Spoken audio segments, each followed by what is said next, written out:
Hello, hello, bienvenue. Je m'excuse pour ma voix aujourd'hui, j'ai un peu le rhume. Et j'avais envie de parler un petit moment des interprétations, qui est l'un des accords en fait des 4 accords toltèques. Et puis, l'être humain, on est quand même bien doué pour interpréter souvent, pour se raconter des histoires sur ce que pensent les autres, sur ce que veulent les autres. Et pas très doué pour aller vérifier, est-ce que c'est bien ça ? Est-ce que c'est bien ça dont tu as besoin ? Est-ce que c'est bien ça que tu penses ? Est-ce que j'ai bien compris ton comportement ? Et en fait, c'est une source d'énormément de malentendus au final et de conflits, parce qu'on interprète les gestes, les paroles, les actes ou même les pensées de l'autre personne et puis qu'on l'analyse en fait à partir de son propre prisme. Rappelez-vous qu'on est tellement différents et différentes qu'on va en permanence regarder l'autre personne à partir de ce qu'on connaît nous, à partir de notre manière de réfléchir, à partir de notre expérience. Et des fois, ça blesse la relation. Même si parfois on interprète ou on vise juste pour l'autre personne, elle va pas réussir à laisser rentrer ça si elle se sent pas accueillie pour qui elle est avec son propre prisme d'elle-même.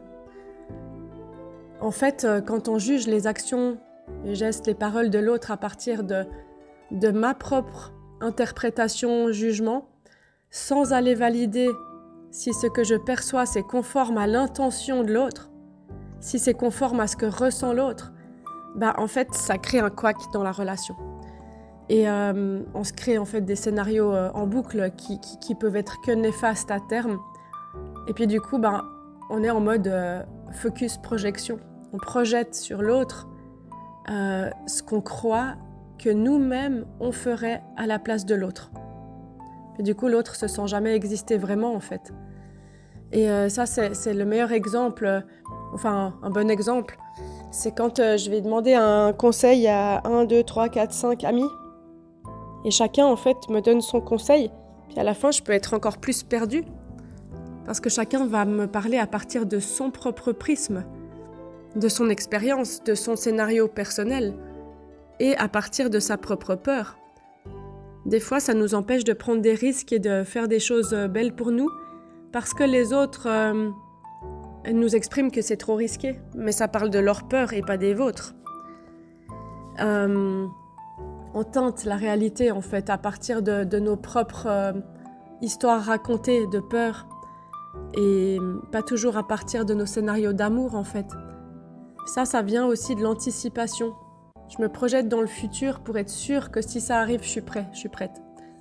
Et du coup, je vais anticiper une réaction, un événement, parce que j'ai l'idée, donc pour l'autre, je vais anticiper pour l'autre, parce que moi-même, j'ai l'idée que je réagirais comme ça dans une telle situation.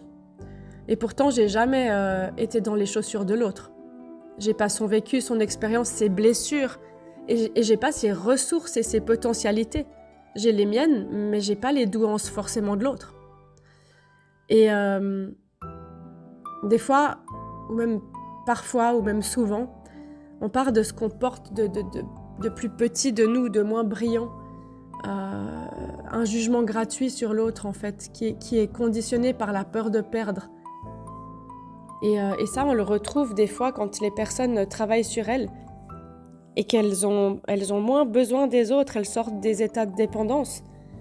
En fait, les autres personnes ont leurs propres blessures. Donc, par exemple, un schéma d'utile, du donneur, du sauveur ou de l'indispensable. Quand t'as ton pote ou ta pote qui commence à déployer ses ailes par elle-même et puis que tu te sens abandonné, tu lui veux pas du bien.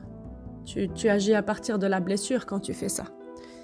Et quand on est dans le jugement, en fait, on peut pas être dans l'amour.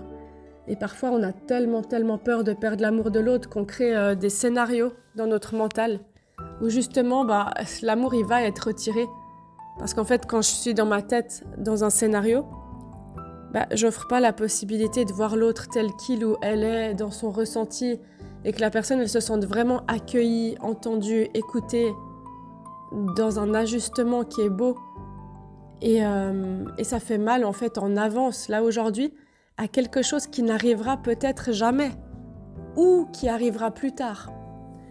Et moi, je suis la reine des projections dans le futur, donc c'est quelque chose que j'essaye de travailler, mais qui a la peau dure, hein, comme on dit.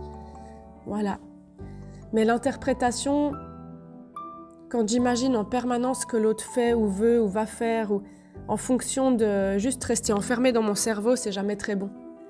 Parce qu'en fait, je vais pas vérifier, et ça m'empêche déjà d'apprendre à affronter la parole, la communication. Ça m'empêche d'apprendre à vérifier que l'autre personne, c'est bien son intention, et qu'en fait, c'est peut-être pas contre moi. Et ça m'empêche d'être en connexion avec l'autre. Puis du coup, l'interprétation, elle brise pas mal de relations, en fait. Parce que si j'interprète tout le temps pourquoi l'autre a fait ci ou a fait ça, mais que je vérifie pas, je reste enfermée dans ma tête à me polluer avec des histoires sans fin, à me polluer de l'hormone du stress, de cortisol, de pensées intrusives. En plus de ça, je romps le lien avec l'autre parce que je vais me comporter bizarrement. Et parfois, il vaut mieux juste prendre son courage à deux mains, ne pas faire de suppositions, et si on en fait, d'aller vérifier auprès de l'autre. Est-ce que c'est vraiment ça qui se passe entre nous ? Comme ça, on arrête de créer soi-même de toutes pièces ses propres souffrances, sa propre prison, à partir de scénarios qui sont souvent erronés et qui sont souvent basés sur des peurs qui sont complètement irraisonnées, qui sont basés sur des jugements très hâtifs, que l'ego, en fait, empêche de remettre en question. Et puis même, si on connaît une personne et que ça s'est déjà passé entre nous, c'est une supposition de voir que cette personne fait ça pour la même raison qu'elle l'a fait il y a 6 mois ou il y a 3 ans. On évolue, on change. Et nous, en Imago, on propose souvent aux personnes de laisser le jugement sur l'étagère. Ça veut dire que je vais adopter les yeux de la confiance et je vais essayer de redécouvrir mon partenaire tel qu'il est aujourd'hui. Pas tel que je le connais, pas tel que je l'interprète. Et combien de fois, après avoir osé vérifier ce qu'une autre personne elle a voulu dire ou faire, on réalise que c'est pas du tout ce qu'on pensait.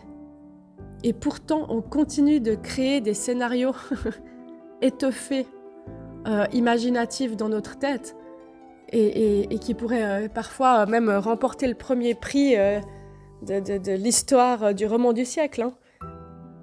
Et on est très forts, les êtres humains, pour penser je me comporte comme si, en fonction de ce que l'autre pense ou de ce que j'imagine que l'autre pense, enfin, ça peut remporter des grands prix. Des fois, on va loin dans nos têtes. Et souvent, on n'ose pas poser les vraies questions par peur de la réponse. Mais en fait, soyez OK avec la réponse. Soyez OK avec la réponse. Et peut-être que la réponse, vous allez pouvoir la comprendre, ajuster avec l'autre, communiquer, puis ça, c'est déjà du lien. L'autre personne va pouvoir avoir la possibilité de se raconter aussi, de se sentir vue et entendue. Ça crée un espace où on peut ralentir quand on fait ça. Par exemple, si je crois que l'autre est fâché, alors que l'autre a juste envie d'un moment tranquille. Combien de fois je vois ça entre les couples ? Il y en a un des deux qui va tout le temps checker l'autre. T'as besoin de quelque chose, t'as froid, t'as chaud, t'as faim. L'autre a le droit juste d'être tranquille ou de ne pas être souriant, mais être dans son coin. Ça veut pas dire qu'il a forcément besoin de quelque chose. Et en fait, juste demandez-lui. T'as besoin de quelque chose une fois. Si la personne, elle vous dit non, laissez-la tranquille. C'est ce truc de tout le temps se rendre indispensable. Même si la personne est triste puis qu'elle vous dit non, j'ai besoin de rien, c'est de sa responsabilité de demander de l'aide ou de l'accepter. Et des fois, on interprète. Et quand on interprète, demandez juste tout simplement avec une phrase simple, si c'est le cas, si c'est bien ça. Et quand on craint que l'autre nous aime plus, nous rejette, juste ou n'est pas heureux avec nous, juste demandez-lui. À lui ou à elle. Dites, là t'es distante. Est-ce que tu vas bien ? Est-ce qu'on va bien ces jours ? Puis là, ça donne la possibilité à l'autre de dire ouais, effectivement, j'ai beaucoup au travail, je suis fatiguée, j'ai besoin d'être seule. Ça veut pas forcément dire que la personne a envie de quitter la relation. Et on a souvent peur de la réponse, donc on vérifie pas. Mais finalement, l'être humain, quand on connaît pas quelque chose, on se crée des montagnes de scénarios et ça nous fait peur. Donc vaut mieux utiliser le message clair et dépasser ses peurs de la communication pour le faire. Quand j'estime qu'un comportement il visait à me faire de la peine, qui s'est passé, est-ce que je vais peut-être valider auprès de la personne son intention? Est-ce que tu voulais me faire de la peine en fait? Et ça permet en fait aux deux de prendre leur responsabilité du lien de faire ça. Parce que si vous faites ça puis que la personne ne vous répond pas, fuit ou continue, au bout d'un moment, demandez-vous si vous voulez cette relation. C'est juste de savoir reconnaître en fait que la majeure partie de nos interprétations et de nos scénarios, ils sont pas basés sur la réalité, mais surtout sur nos peurs, sur notre expérience du manque de sécurité et sur nos peurs. Et c'est important de ne pas confondre l'interprétation qui est créée par le mental avec l'intuition qui vient du cœur et qui, elle, se trompe rarement en fait. Du coup, c'est validons plus entre nous et interprétons moins. Voilà, si vous voulez aller plus loin, vous pouvez lire je sais plus combien tième accord Toltec sur les suppositions. Ça peut vous aider. Merci pour votre écoute et n'hésitez pas à partager si ce message vous plaît. Merci aussi pour votre abonnement. Vous pouvez appuyer sur la petite cloche pour les nouveautés qui sortent. Et merci d'être là et de soutenir cette chaîne. À bientôt.